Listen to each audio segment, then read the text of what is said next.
Well, alright everyone, we've had the MacBook Neo in the studio for a little over a week now, and still, the number one question that I continuously get is, should I get an iPad or should I get that new MacBook Neo, especially if I only have $500 to $800 to spend at an Apple store. And you'd actually be surprised that on paper there's a ton of overlap here, especially when you consider iPadOS 26 on the iPad. And then if you're looking at it from just a sheer raw performance standpoint, the iPad Air is an M-powered machine, so that's going to run circles around the A18 Pro machine, so you would think maybe get an iPad, but at the same time, the MacBook Neo is running full macOS, so you would think get the MacBook Neo.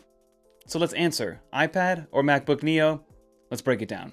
But now before we continue, if you do enjoy videos like this one, consider subscribing to the channel and help us get to 1 million subscribers by the end of the year. So just to level set a little bit and give you a little bit of context, we will be talking mostly about all the iPads in general, just not the iPad Pro. The iPad Pro is in its own little world, it's very expensive, and it's not really a competitor to the MacBook Neo. We're talking about the iPad Air and the A16 iPad with Magic Keyboard as a real comparison because from a price point perspective, that's what we're looking at. But to kind of set the stage here and tell you the honest truth, about 90% of the tasks that most people are going to want to do on both the Neo and the iPad can be done on both. I mean, I'm talking about web browsing, emails, watching content, some light work, some photo editing, your occasional video edit as well. Both of these devices are capable of that to a certain extent. But the main difference here between the two is of course that last 10%. The question isn't really about not what you can do on each of these devices because they can kind of do the same thing, but it's how you're doing it on those devices because you can get from point A to point B on completing a task. It's just a matter of what ride you're taking going from point A to point B because iPadOS and macOS are slightly different. So it's kind of like a blanket statement, especially if you're just walking into an Apple store and you don't really know what's going on. I'm going to recommend getting a MacBook Neo 9 out of 10 times because it's going to be the most familiar for most people, especially if you aren't coming from the Apple world. So the first scenario is going to be that somebody just needs a computer. You open it and everything in the MacBook Neo is there. The display is there, obviously, the keyboard, the trackpad, everything you need to run a computer is going to be there versus on the iPad. There's a little bit more friction in terms of what you want to do with it. Of course, you buy the iPad just as a tablet itself, but then do you want an Apple Pencil? Which Apple Pencil do you want? Which iPad did you go with? And then do you also want to use it as a laptop replacement? You're going to need to ante up some more money and get some sort of Magic Keyboard or third-party accessory that has a keyboard and a trackpad. So there's just a little bit more thought that needs to go into play if you are going the iPad route. The iPad is a more versatile machine that we're going to touch on in a little bit, but overall, in terms of just walking in there and walking out with something that works the way that you want it to, the MacBook Neo is going to be the best for 9 out of 10 people. And now the iPad did recently get iPadOS 26, which really kind of changed up the way that we view iPads with floating windows and a very macOS-like multitasking design from a UI perspective. So again, even though there's a lot more going on the iPad side and there's a lot more positive and a lot more kind of Mac-like features, I'm still going to gravitate to the multitasking of something on macOS because it's still more familiar. The apps are already optimized for that type of multitasking versus on the iPad side, there's still apps that need to catch up. Some UI issues are happening, like for example, if you use a ChatGPT, those traffic light management buttons to minimize, close, and enlarge is covering different parts of the UI because the iPad doesn't know what type of app it is. So there are some smaller UI issues that you just aren't getting on the macOS side because it is a legacy type of operating system. And then you have the accessory situation and the port situation. The MacBook Neo comes with 2 USB-C ports. One is a USB 3, one is a USB 2, meaning that one is faster than the other, but you do get 2 USB-C ports versus on the iPad Air and even the iPad A16, you'll get one single USB-C port.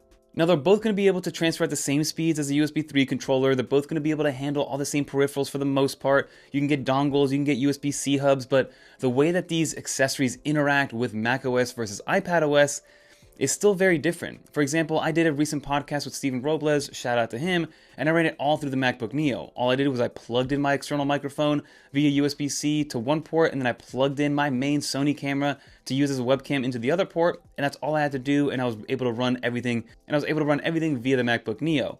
If I had to do it on an iPad, I would need an additional dongle. Maybe sometimes the operating system and the different applications wouldn't play well, having 2 different accessories built in there. So this is, again, a little bit more friction when it comes to using external accessories. Technically, on paper, it can handle all those same accessories if you have the correct dongles and things like that. But again, it's just more thought that has to go into it. And the next scenario I do want to play out here is just the learning curve aspect of it all. This can kind of go in either camp if you really think about it, but if you're looking for a computer, there's very little to no learning curve if you're going with the MacBook Neo because it is a macOS computer through and through. Yes, it has the A18 Pro chip, which is a mobile chipset, but macOS is still macOS on this MacBook Neo versus on the iPad side. Yes, if you're coming from an iPhone, then there's going to be very little learning curve into how to navigate and use the applications. and make it your own and be able to kind of customize everything how you see fit. But still, if you're going to treat it as a computer, there's definitely some learning that you need to do and a learning curve that you need to adapt to use your iPad as a computer. I mean, take it from me. I've been using an iPad Pro as my main computer since 2018, and I've battled through a ton of different issues and kind of stagnations when it comes to using your iPad as a main computer. But now I do want to reiterate here, because we're going to move over to the iPad side a little bit. The iPad is not a worse computer, it's not a worse device, it's not a worse piece of hardware, it's just different, and the use cases are now a little bit more niche moving forward. There's still a time and a place to have the iPad, the entry-level iPad. There's still a time and a place to have an M-powered iPad Air, whether it is the 11 or the 13-inch size. Those use cases are just a little bit more niche. So again, the biggest thing here is if you want versatility and you have a workflow that relies on the Apple Pencil and you just prefer touchscreen environments much more than the traditional Mac environment that's, again, in macOS. So a good example here is that maybe somebody is doing some construction plans or some renovating or some interior design work. It's much easier to show that off if you just walk in with a tablet that has a handle, you have your Apple Pencil to show things off, you show it to your client, and then you're able to kind of run with that because everything's optimized for that workflow in that scenario, versus you can still do that on the MacBook Neo and on macOS, but it's a little bit more cumbersome, right? You have the keyboard and the trackpad that's attached, there's no touchscreen, you're gonna have to move things around. So again, those scenarios are gonna be better for the iPad. Also, I've seen good examples if you're a pilot and you use that to navigate when you are flying. iPads are much better than having a laptop on your lap with a tedious keyboard and trackpad attached to it when you don't need it. And then of course, if you're planning to use this for handwriting, for freeform, for brainstorming, for things that you just want to jot down, the iPad is going to be able to do that, versus macOS is not going to be able to do that, of course, because there's no Apple Pencil or touchscreen support. And then I would argue that the iPad is just a more versatile and casual device because it can do a little bit of everything, right? It's one of those things that's jack of all trades but master of none. Like if you just want a tablet to lay on the couch with to scroll on whatever you're scrolling on, whether it's Safari or view some Netflix or YouTube, the tablet's going to be more comfortable for that couch situation for sure. And then also if you're in the kitchen, right? A lot of people don't want to bring their laptop in the kitchen to look at a recipe. They'd rather bring a tablet and kind of lean it up against the wall or put it on an iPad stand and be able to use it in that situation. Of course, both of these devices can be used for those situations. It's just the iPad is more comfortable for that situation.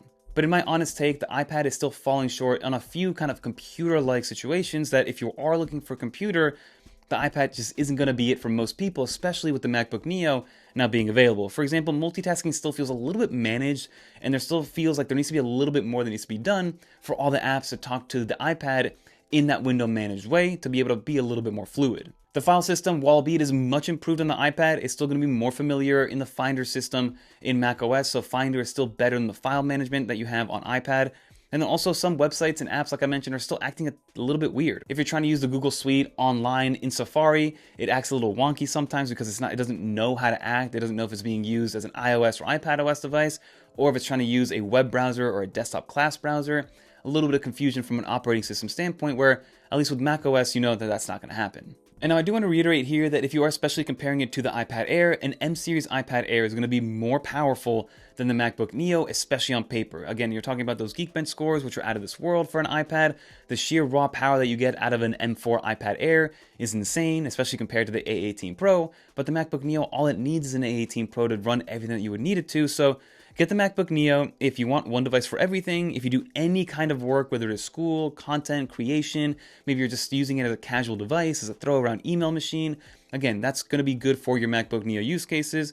And then also if you just value simplicity and consistency, you know what you're getting yourself into, you got the keyboard, you got the trackpad, you got macOS, and that's all you're going to need. But the iPad is still useful in some situations. For example, like I said, if you rely on a Apple Pencil workflow or you want to get into it, if you want a touch-first interaction or touch-first interface, of course the iPad is going to be for you. Or if you just want a secondary and flexible device, then the iPad is going to be for you as well because it works so well in tandem with macOS. So my ultimate conclusion, after kind of going through its paces, and as somebody who loves the iPad and is very biased towards the iPad, especially the iPad Pros of the world, but we're not talking about that one, my conclusion is that if you're deciding between the two and you can only pick one, go get a MacBook Neo. It's a no-brainer in my opinion. It's only $500 from the education store, $600 retail, $700 at its peak for the 512 gig and Touch ID version.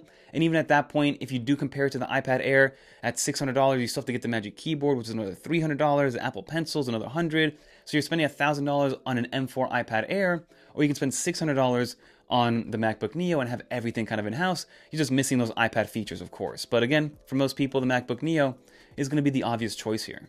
Now, if you made it this far, I know a lot of people in the comments are going to be like, oh, should I get an M1 iPad Pro instead of the MacBook Neo? Or should I get maybe a cheaper iPad Air instead of the MacBook Neo? Because you can kind of go down that ladder a ton. And again, a lot of the things that I'm saying will be true whether it is a brand new iPad Pro or an iPad Pro from 2018 with the A12X chip. It's just a matter of how you're going to be using this thing and what you value the most. Do you value versatility, touch first, Apple Pencil workflows, or do you value simplicity and consistency and having everything attached in one and just getting a macOS device that's familiar and usable? That's what it's going to come down to, but just know that you'll be able to do more and do things that are more familiar, and things are currently more optimized for macOS than they are on iPadOS. And for better or for worse, it's just kind of how it is. But let me know in the comment down below what you think. Which one would you choose? Hopefully this helps you guys make an educated decision on what to go with. If you can have both of them, I recommend getting both of them. If you have enough money to get a MacBook Neo and an entry-level iPad, that's going to be your perfect scenario. But if you're just choosing between the two because you have $600 in your pocket for back to school, the MacBook Neo is going to be a game changer for a lot of people. But let me know in the comment down below what you think. Which one would you choose? Are you deciding between any of them? Are you looking for maybe an older iPad to compare it to? Always curious to know. And if you guys want a video comparing it to an older iPad, by all means, I'll definitely do that. But if you made it to the end, leave a dolphin. And if you guys want to watch more videos like this, check out one of these videos right here. Until next time, I'm Fernando. Peace. Whew.